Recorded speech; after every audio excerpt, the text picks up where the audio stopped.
কেঁদেছো, যোহরের নামাজ পড়ে কেঁদেছো, মাগরিবের পড়ে কেঁদেছো, এশার নামাজ পড়ে কেঁদেছো। বান্দা, নামাজের মুসল্লা যখন বসে যাও, আমি আল্লাহকে তোমরা বারবার বল, আল্লাহ আমার গুনাহ মাফ করে দাও। তারপরও আমি তোমাদের গুনাহ মাফ করে নিই।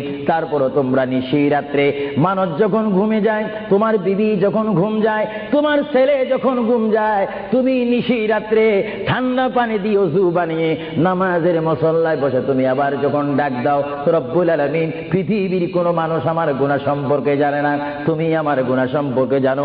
আমি এমন গুনাহ করেছি আমার বিবি জানে না, বিবি গুনাহ করেছে আমি জানি না। আল্লাহ, তুমি সব কিচ্ছু জানো।